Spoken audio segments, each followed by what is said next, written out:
I would like to say that spirituality discovered me, picked me up and said, okay, you have a destiny. This is your destiny and you have a choice whether you live it or not. If you make the choice to live your destiny, then you will go into the unknown.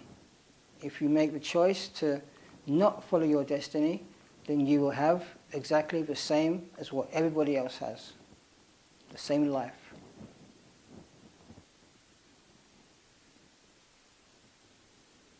And this is a part of that journey, I believe. I'm not going to say it's the end, because I don't know.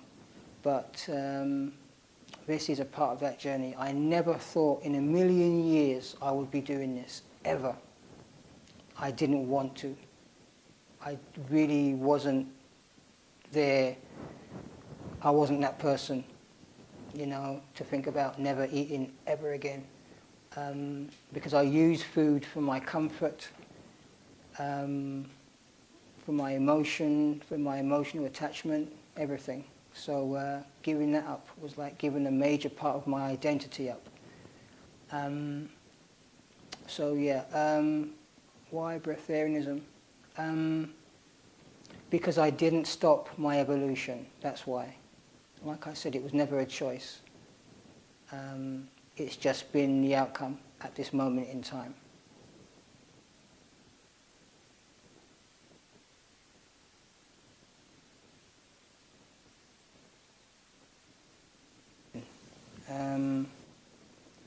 So, to be fair to myself, I will say I have always been breatharian, but I have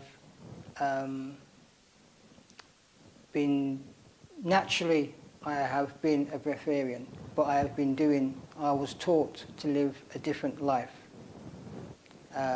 That's my truth. People may not understand that, but that is it's what I believe. And I want to say what I believe. 17 years ago, for me, it's been a 17-year transition from cooked food to vegan food to fruitarian, just eating fruits, to liquidarian, just drinking juice, to breatharianism. It's been a 17-year evolution. I didn't just wake up one morning and just decide I wanted to be food-free and be a breatharian. It took 17 years. Every fucking day in, day out, I imagine a world, what it would be like with no food. It would be heaven. Can you imagine all of the things that are created because of food? Cutlery, tables, knives, forks, spoons, cups, plates, cup holders, bread holders, stupid shit like that. And then we want to complain about ecological living. It's just crazy. Food, so much comes from it, so much waste comes from it. You look at any trash sites, rubbish bins, where there's rubbish bags, and I can bet you, almost guarantee you, it's all related to food. All the waste around that area is related to food. Any trash you see is 90% related to food.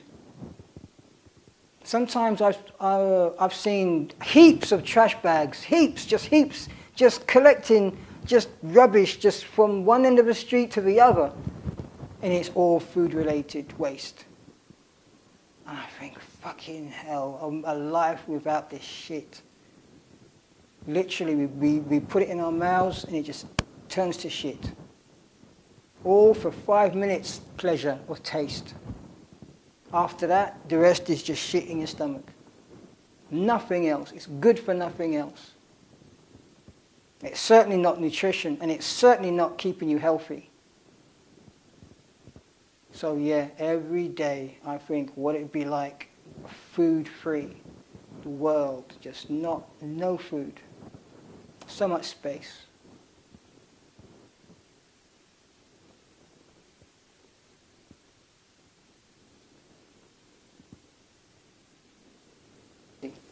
breatharianism or inedia or food-free is the secret.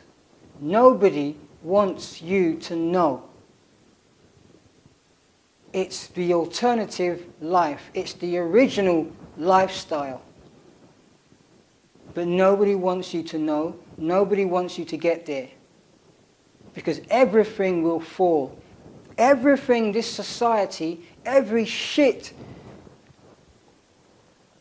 conditioning, everything wrong in this society will fall. Every bad intention will fall if people actually found out about real breatharianism, inedia, food-free. If they knew if they knew this big secret that's being covered up, which is breatharianism. So I also know that every definition, if I was to look up breatharianism on the internet, every definition that is on the internet is not written by a breatharian. They're written by people that don't believe breatharian is possible. And they're writing these definitions to discredit the lifestyle, because the definitions are not correct. The definitions that you read on the internet are definitions for starvation, because they're told they can just wake up in the morning, decide they don't want to eat or drink, and that's it. They're breatharians. And then they have these teachers, these so-called breatharians, teaching people how to do it in 21 days, 3 weeks, or 8 days. Bullshit. Absolute bullshit. You got to give this thing time. It's an evolution. It's not the driving test. You don't just take your driving test and that's it. You can drive. You've got to learn these things. You've got to give your body time to adapt. That's why I say 15 years, at least 15 years. But when I say 15 years, people give up on me and they run away. They walk away. They say I'm crazy. They laugh at me because I do it safely, gradually, slowly. But inedia is actually a Latin word for fasting. And for me, that is the closest term to describe what this lifestyle is. And even then, to me, it's not that close, because it's not just about food. It's about, you will realize once you strip away food from your life, other things get adjusted. Your relationships get adjusted, because you are no longer, if you get rid of food out of your life, you are no longer the same person. So you no longer relate to your wife or your husband in the same way, because you're a different person. Now your light, your consciousness is much higher, and maybe that person that you're with still has a low conscious level, low consciousness. So you will relate to each other differently. So, inedia to me doesn't cover this lifestyle. This lifestyle is holistic, mind, body, soul. Not just the body, the food, the senses. So for me, inedia is just a description for one aspect of your life, the food. All the time, because the body's creating something. We step outside in the sunshine, bang, the sun and our bodies are communicating, are interacting, we're creating. Every step, we're creating energy. So how can people say we have nothing? So even inedia, the word inedia, isn't really correct. So inedia for me is a half description of this lifestyle. But I can't be asked making up a name.